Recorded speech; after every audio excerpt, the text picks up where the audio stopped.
everyone, and welcome back to our Golden 20s podcast. My name is Sadie, and I'm joined by my co-host Tegan.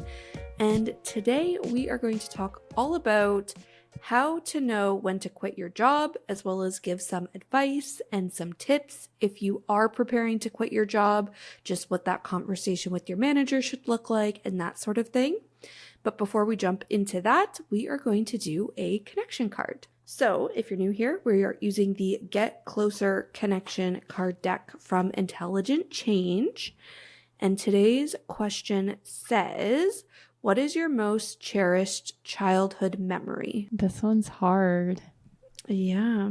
I think my answer is so nerdy, and it's kind of a silly answer. It's not anything in particular, but when I was a kid, I used to put on concerts in my bedroom, and I would sing an Avril Lavigne, Hilary Duff, or Ali and AJ album front to back.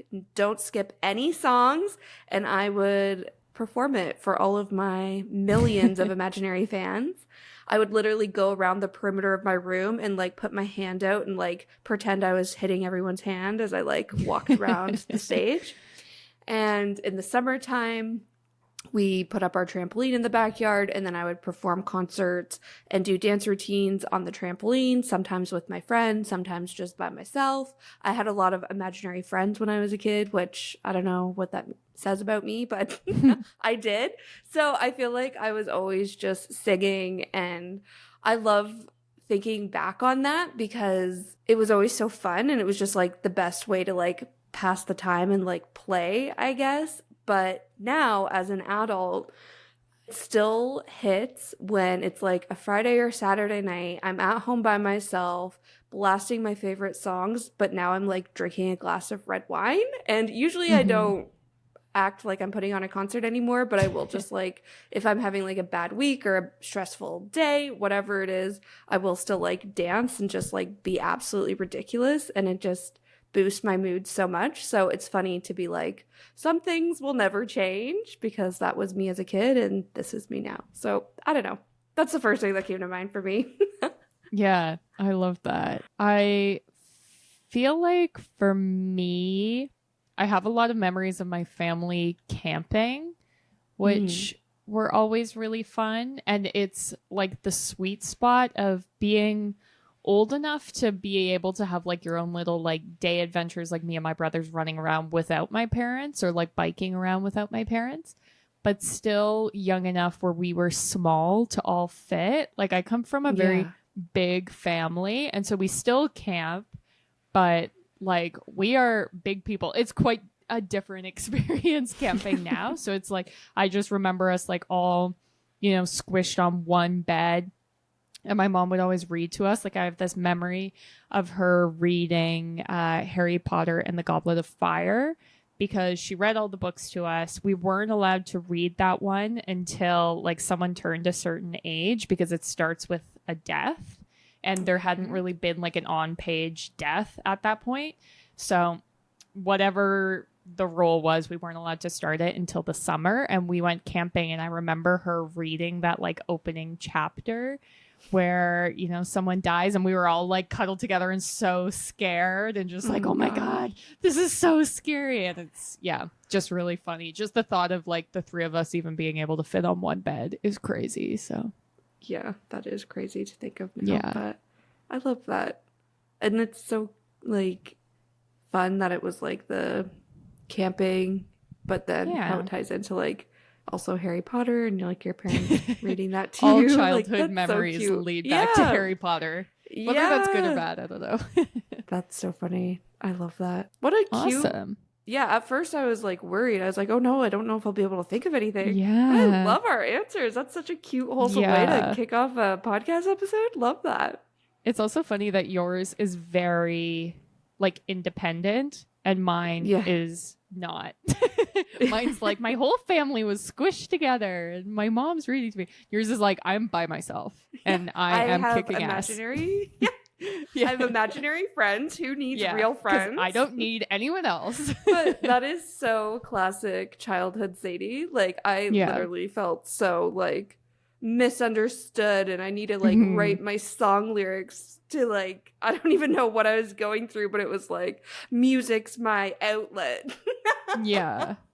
So So funny. funny. Oh man. So, so funny. But love that. Great. Well, Well, shall we be talking about how to quit? Which I will say yeah. is very top of mind for me because I just quit my job. Whoop, whoop. Yay. Yay. Congratulations. Thank you. And it's actually the first time I've ever had to quit a job in my entire life, which is crazy. Wow. I've only That is ever been crazy. fired or laid off.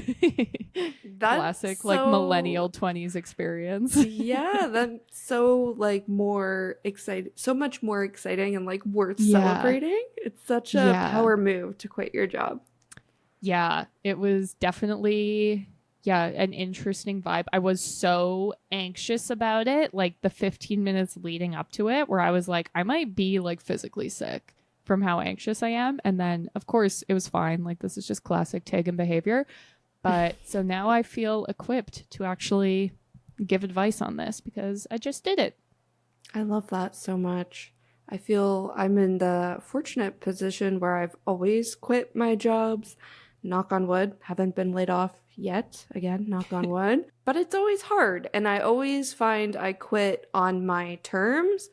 I Yeah. think throughout my career, I've gotten better at vocalizing my wants and needs before I quit because initially, like the first time I quit a job, it was very much like, this isn't working for me anymore. And I had all this like pent up resentment and like anger.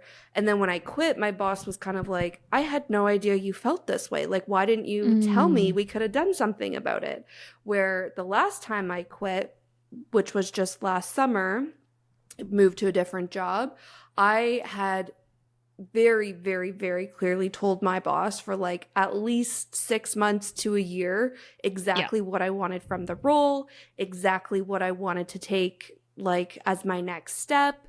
And he was telling me, you know, he's going to support me, he's going to help me get there. And then when there was no action, like I consistently followed up with him on it. So when I actually quit, he was like, I'm not surprised at all. I saw this Mm-hmm. coming. I know we can't give you what you're looking for, but it's Yeah. like, at least I gave them a chance, you know? So, all this being said, I feel like even I've learned a lot by going through the motions, and it is definitely one of those things like anything, the more you do it, the better you get at it, and you learn from every experience.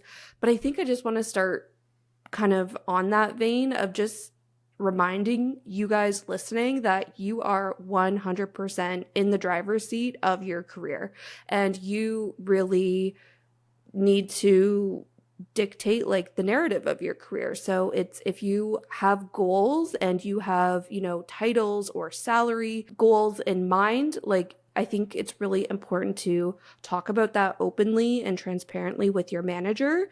And if you have a good manager, which are few and far between, but if you have a good manager and a supportive company, chances are they're going to want to like help keep you happy in your role, help you learning and growing in the company. Like worst case scenario, you would have to leave to like fulfill that like role or that desire for yourself. But I think Yeah. at least giving the company like a chance, you know, and then it's like if it doesn't work out, then you can quit.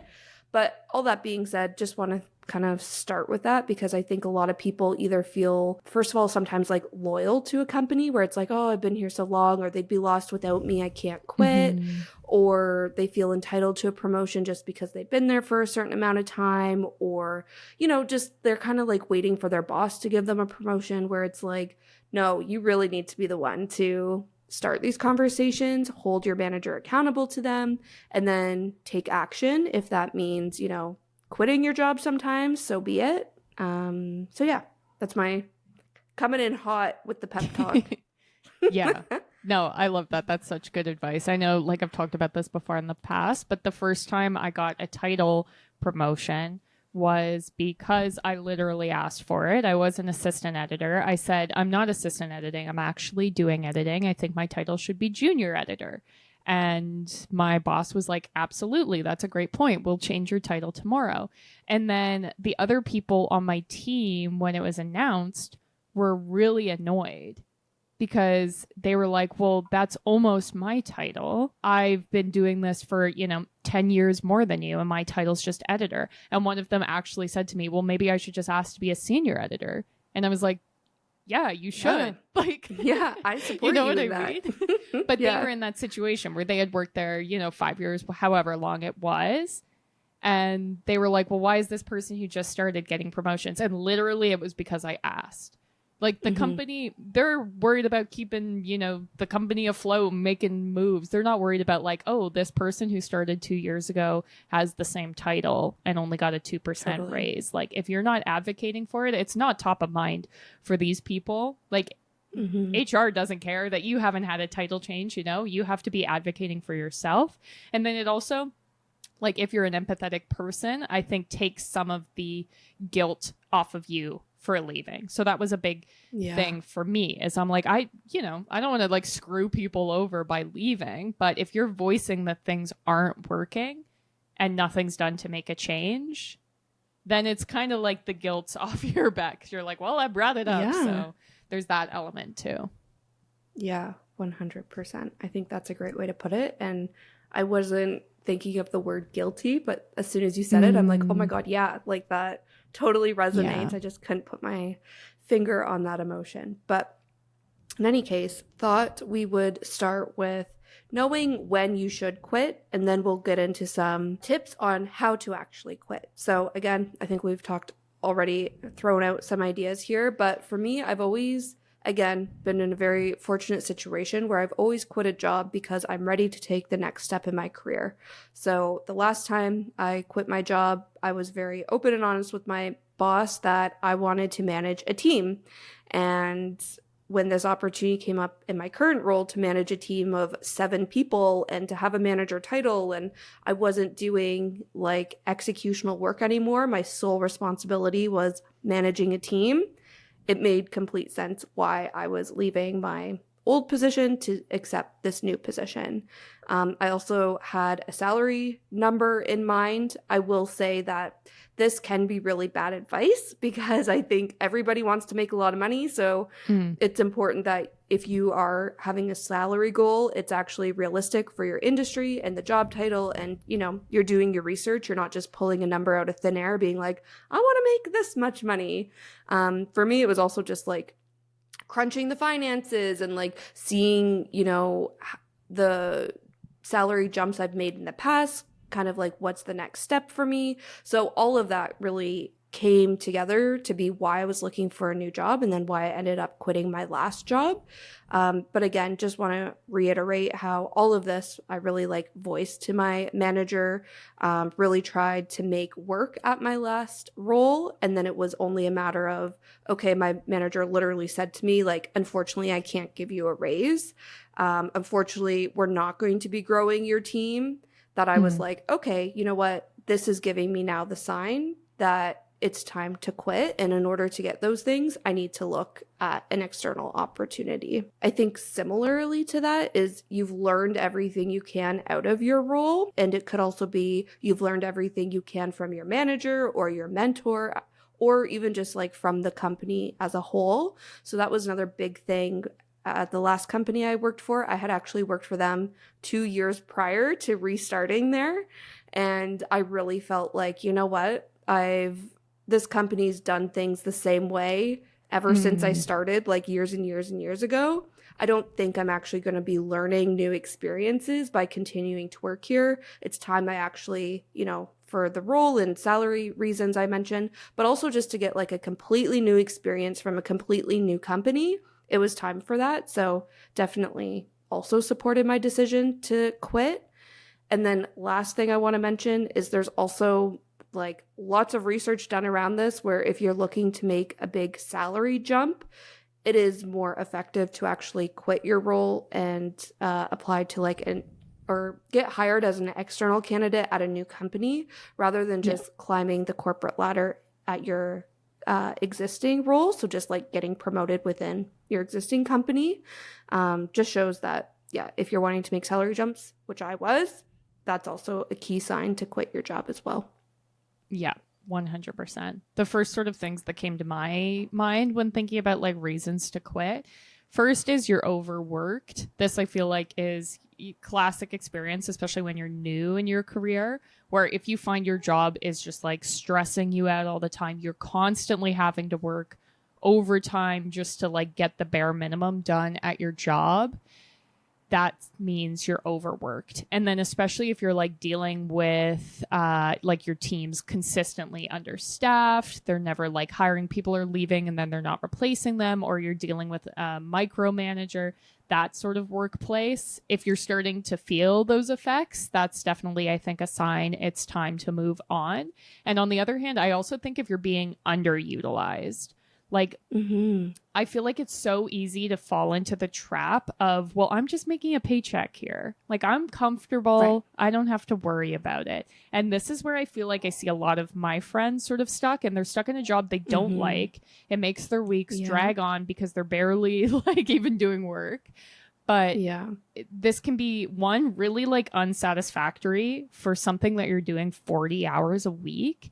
And it can also like really limit your career development, which can be problematic in the long term. And so this was also like a part of my decision to quit, was thinking about the big picture of my career. The longer I thought I stayed at my current role, the worse things like my professional portfolio would look, and, you know, like my LinkedIn job journey, things like that. You have to consider the big picture of your career as well. So as easy as it is to be like, well, I barely do anything and I get paid, so maybe I'll just stay here forever, it can also be sort of problematic. Totally. I think something that's so underrated is feeling challenged in your role, and like you need to feel challenged in order to be fulfilled.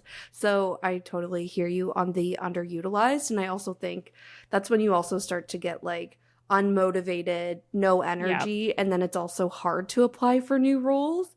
And then on the opposite hand, when you're overworked, you're completely like emotionally drained, also don't have energy to apply for new roles. But I feel like it's so important in both of those cases to like acknowledge that. And sometimes too, like I think every business and company has its seasons where there's slow seasons, really busy seasons. So it's also like, you know, is this like a common theme of being under or overworked, or is it just like a time of year for the company? You know, like I think all of these things you need to weigh through, but I totally hear you, Tag. And the one thing that kind of came to mind for me that I feel like resonates with both of those points is just it's a toxic work environment. So I feel like if you're constantly overworked, like you said, that really starts to impact your mental health outside of work hours. And that has definitely been something I've experienced before, where it's like this job is not sustainable. The company culture is not sustainable. And that's like a long-term problem. It's not just a for now problem. And that encouraged me to quit. I quit like a job after having like my first ever panic attack, being like, oh yeah, okay, this job does this to me now. That's not good. Time to find something else. So try to get ahead of it essentially before that happens. But I feel like all of that you can also round up to like other things that you would like say it's a toxic work environment that you're trying to get free of. Yeah, 100%. Like if your Sunday scaries are terrifying and they're starting, you know, Saturday morning, Friday night, like get out. That's a bad sign. Yeah. And you actually brought up a great point around like your manager. Like some managers you just don't get along with. And unfortunately, like you can't really choose your manager. Like they might seem fine in the interview process, but then when you actually see their management style, it's like, oh gosh, you know, we are not compatible. Same with the people you work with. Like you can't choose them either. So it's like, if you just dread going to work and like everyone rains on your parade and it starts to impact your mental health, falls into that whole toxic workplace, like, that's definitely a sign to get out. Yeah. I think another thing that came to mind for me is if your company is unstable, this is a sign to start looking for work. And I can say this as someone who's been laid off, but your company's, you know, stability directly affects your employment status. So if your company is not doing well, if you think, you know, they're risking closing, start looking now. Because leaving unsteady organizations early means that you find a suitable job in your pay range and that you kind of have the power in the interviewing process. Where if you're laid off, you get 2 weeks to try and find a new job or you're out of paychecks. So if there's any sort of like red flags around the financial stability of your company, that means you need to start looking. Yeah, totally. I think the only other thing I want to add, which again, I feel like I already kind of touched on, is just you're wanting to get a new experience. And I think this is also you're wanting to like take on a completely different role. So not just like the next step in your current trajectory, but it's like, I want to try something totally different, or maybe it's the same role, but a completely different industry. Also, like I was saying, there's benefits of seeing how different companies operate. Like, for instance, an example of this is at my last company, I was a manager, but what manager meant to that company that was very, very small and everybody did everything. The teams were very small. The people management was very small. A manager there is very different from a manager at the company that I'm currently working at that is huge and the teams are huge. And, you know, like the manager responsibility is very much like the HR-y stuff. I'm not doing the day-to-day tasks like I was expected to do at my last company, despite having a manager title. So all this being said, I feel like just a different company could also be a new experience. But all of this, I think, is really important to keep in mind when you're young and you're still trying to figure out your career. Like I think most of us or some of us, if we're lucky, have kind of like an end goal in mind, but it's like you don't need to get there in your first 5-10 years of your career. Like even now I think about, okay, I'm a manager at like a big corporation here in Canada, but I also still have 40 years, maybe not 40, I'm doing blanking on my math here, but like a long time until I retire. So it's like I'm on the path I want to be on, but I still have a lot of my career to go where maybe one day I just completely change things up to get a completely different experience. And that's okay too. So oftentimes, like you can sometimes, I guess, move laterally within your company, but it's often, if you're really wanting a whole new experience, it's best to seek that at a different company and quit your current role. Yeah, there's this great Denzel Washington quote that I saw. First part of your life you learn, second part of your life you earn, third part of your life you return. Can you be my therapist? I already am. And I feel like that's very true. That. Where at this point, like we're not making, you know, like the big money moves. We're trying to, you know, retire in the next 10 years. I'm trying to spend this portion of my career learning and gathering the skills that I need so that in the later part of my career, that's when I can start, you know, making the big bucks and making the money moves and that sort of thing. So it's like if you are stuck in a role where you're not able to be learning, it is hurtful to your career, even though on paper it's like, yeah, it seems great that you're staying at a company for a really long time. But if your skills, like especially, you know, I work in social media. If you're not keeping up with the trends, it's hurting your career, even though it shows that you're loyal and stable. 100%. I love that quote so much. Yeah, Denzel. I've never heard that before. Yeah. I'll see if I can find it and I'll like insert it because you have to hear it in his voice too. Oh, yeah. That would be so good. Great. Well, now we can talk about the sort of like how-tos of resigning from your job, quitting from your job. I think the main sort of piece of advice I give is unless like shit's going crazy, try not to burn this bridge. So that's kind of, you know, the approach that we're going to take with all of this, you know, advice. And the other main thing I want to say first is unless, again, shit's going crazy, do not resign until you have a signed contract from your new position. Like with today's job market, you can be job hunting for months or years. Like I've been applying to jobs for 3 years. It is crazy out there. So don't assume just because you're qualified that one, you can get a job, or two, maybe you can get a job, but maybe not the pay you're currently making. So this is something to keep in mind. I know it can be exciting if you're like, you know, in the last round of the interview, your work's really annoying you. You're like, I'm just going to resign, but don't do it until you have it in writing. Yeah, 100%. This was more like through the pandemic, but I heard stories of, actually, I even saw it at the company I worked for where somebody quit. And then before they even started their new role, the company was like, actually, we're having to lay people off, or, there was just uncertainty where they didn't even start that role. So then they came back to the company I was working at being like, actually, can I like revoke my resignation?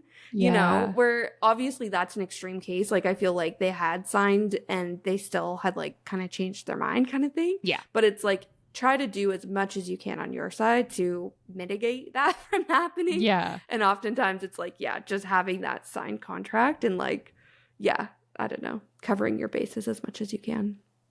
Exactly. And that goes back to like not burning the bridge. Because if you're like, I'm leaving now, fuck y'all, then you hear like your job fell through. They're not going to be like, oh yeah, you can come back to work. You know what I mean? Like as much as, that would be more satisfying. That's probably not the best advice. Yeah. I think while we're talking about contracts, I think it's also important to know your existing role contract. And why I say this is I work in retail, and a lot of companies, if you're going to work for a direct competitor, you don't give notice. They actually like walk you out on the spot. So for instance, when I was working at Home Depot, if I had gone to Home Hardware, which is like another hardware store here in Canada, or like anything adjacent to Home Depot, and I quit, they would have been like, okay, you're going to a competitor. You can't go back to your desk, pick up your stuff. You have to leave the premise immediately, and like we'll send you your stuff essentially. So, and then actually even the last company I quit, they were supposed to walk me out, but they needed me too much. So they let me fulfill my 2 weeks. And I was like, damn, that sucks. Yeah. But in any case, all this being said, you want to be prepared for that. So not saying that this is necessarily like a common thing. For me, it seems to be common for the companies I work for. I don't know if that is the case for many industries or even in the States. If you're listening, like if that's a common thing, I don't know. But all this being said, if it is a thing, it will be stated in your contract, the contract you signed when you started your current position. So it's just good to know so that you can be prepared. And why I say that is because it'll also, like mentally you're prepared, but you can also start to like save files from your computer that you might want. You might want to, start packing your stuff up in your desk if you know you're not going to go back to it. Like all these little things just to like help you be prepared if that is your case. I think it's just good to know. And that's it. That's all I had to say on that. Yeah, 100%. Treat like your work computer, your work email, everything as if when you have this conversation, that's the last time you'll see them. And so like for me, a lot of my work relies on a portfolio and things like that. So before you're resigning, you're downloading all of the things you've created so that you can, include them in your portfolio. Because if you're leaving, you can't reach out to your work like 3 weeks or 3 years later and be like, hey, could you send me that video I made? That sort of thing. So definitely something to keep in mind. I know a lot of people even just like clear their computers before they go to have that conversation just to be safe, especially if you have like personal stuff on it or whatever, because they could be like, yep, taking your computer. That's it. Bye. I do think like this is more, I think, common if you're working for big companies and companies that have like big HR processes. In my experience, I've only been walked out when fired. Yeah. So I wish I cleared my computer. Didn't get the option. Yeah. I find the walkout when you quit so silly because you know when you're going to quit. So you can take all your files to use at your competitor. Like, you know what I mean? Like, it's such a silly thing, but it just seems to be the company like power move to be like, oh, you think you're going to quit? Well, we get the last say here. Like, I don't know. Exactly. So it's like you have to approach this knowing, like, hopefully, everyone understands it goes well, but your employer could just be like, yeah, well, you're fired. Bye-bye. Like, you have to kind of go into it with that mindset. And then hopefully if it goes better, that's good. Yeah. I'd also say in terms of preparing and like kind of knowing, having an idea of how that conversation is going to go when you do quit, I think it's also important to know and decide, are you open to a counter offer or are you quitting no matter what? And why I say that is I've actually been in a position of I'm quitting no matter what. And I've been in a position of I'm quitting, but I actually don't want to quit. It's just I have another really Right. great offer, but I wasn't really looking for it, you know? So in that case, I sobbed, which I do not recommend. Quitting, yeah, like sobbing while you're quitting, but I was just so shook. And I loved my Yeah. manager at that job, where I was like, it just sucks to like even be in this position. But in any case, they actually did counter offer. He asked me like, are you open to seeing what I can do to get you to stay?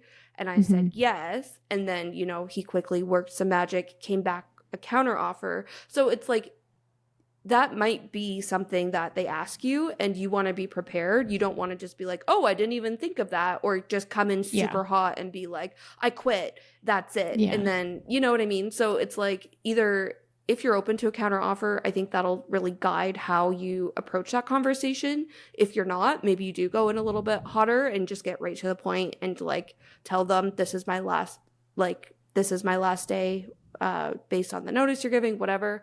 But I don't know, just something else to keep in mind and also prepare for. Yeah, definitely. I think as far as like preparing to have this conversation, one of the things I did was I already had my email sort of written out, and this would be your written notice. So it's just reiterating the points you wanted to say. Like mine was along the lines of like, I'm so grateful for all of my time here, but I'm going to have to resign from my position of X. My last day will be this day. Thank you so much, that sort of thing.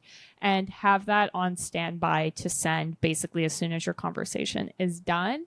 And then schedule a one-on-one super quick meeting with your manager or whoever the person is that you're resigning to. I know some people believe in sending like a message ahead of time saying like, hey, just letting you know, I'm going to be resigning. This is what that conversation's about. I think that really depends on like, yeah, that's not I've my never vibe. done that. Yeah, I feel like that's more. They always I don't know. Yeah. For me, they always know. I'm just like, hey, I need to chat with you. They're like, oh, she's quitting. Yeah, yeah. And I'm like, Sadie yeah, I wouldn't am. be chatting with me unless the shit was going down. But yeah, I've never sent the message. I know some people do like to give the heads up or whatever, but yeah, schedule a quick one-on-one and just focus on like the high level details, especially when, you know, your notices, when your potential last day is. I don't think you need to get into the nitty gritty of like, I'm leaving because I didn't get this, blah, blah, blah. Like if we've been open and communicating about it, they know why you're leaving. You know what I mean? If they ask, you can tell them, but I don't think you have to be like, I'm getting way more money, so that's why I'm leaving. Like everyone knows that. Yeah. I feel like I go in telling them a few reasons why I'm leaving. Like, Yeah, it's often really rooted in like, as you know, to your point, Tag, where it's like, exactly. these are already conversations we've had. But like when I quit my last job, it was very much like I got an opportunity to manage a team of 7 people. As you know, that's what I'm looking for in my next role. You know what I mean? Like it wasn't in a way of like, screw you guys, like this is everything I wanted. It was just like this isn't a decision I made lightly. This is something that I put a lot of thought into, and I feel in order to, you know, get what I want, I have to leave. So I feel like I usually have like 1, 2, or 3 like super high level points that are like, this is why I'm leaving, and they're never related to money. But that being said, your manager might also ask you, where are you going to work? And again, you can or cannot share this information with them, completely up to you. In my case, knowing they cared if it was a competitor or not, I've always told them, and like I never cared. So I'm like, I'll tell you where I'm going. But if they ask you like, how much are you making, or what are you doing, all the like the small details, that's where I'm like, I draw the boundary, and it's like, nope, I'm not sharing any of that information with you. All you need to know is I'm leaving, this is why, this is my last day, that's it. 100%. And I think, again, like I've already kind of touched on this, but I think it's important to, you know, be respectful, try not to burn the bridge, especially if you're staying in the same industry. Like here in Canada, our industries are pretty small. So something to keep in mind. It can be easy, I think, to just be like so stoked about leaving and then burn that bridge, which can be like problematic, you might just run into them at a conference or something. And then it's like you've made your life awkward for no reason. Totally. And I think part of like not burning the bridge, it's always nice to end that conversation with your manager, that one-on-one, being like, let me know how I can help in the transition. And I know that's like a textbook thing to say, but I really do think it goes a long way and shows like, yeah, I'm being respectful. I'm trying to do what I can before I go. However, I will say, as somebody who's said that many times, and then my boss throws everything at me, like, oh, like literally last year I quit in May, and my boss wanted me to plan out our entire back to school season. So plan out the whole summer and then back to school, which is the biggest time of year for that company. And I was like, I don't even have the information to plan this out. Like, you're literally asking for me to plan out like the next 6 months. Like, no, I'm not going to do that, So anyways, all this being said, put out the offer, but then don't kill yourself, like bending over backwards, working really late hours in the last 2 weeks of your career, because you also don't owe the company that. You know what I mean? Like, if it were reversed, they would just let you go if that was what was what they decided. So it's like, you don't need to kill yourself for the company. But I do think it is nice to put in a little bit of effort to like help that transition. Maybe you put together like a transition document, just outlining some of your key tasks, or outlining where some of the key files are saved, things that you reference on the day-to-day, maybe a status document where you're at in certain projects, and then share that with your boss or a coworker. But you probably don't need to do too much more than that. Yeah, 100%. And again, I think like once this conversation's done, you can send your email, send it to the appropriate people so that you have, a paper trail basically showing that you left. And I do think it's nice in that, email to say like, I'm happy to help with the transition. Like, I'm grateful for my time here, keep it positive all the way through. I think that can make a really big difference.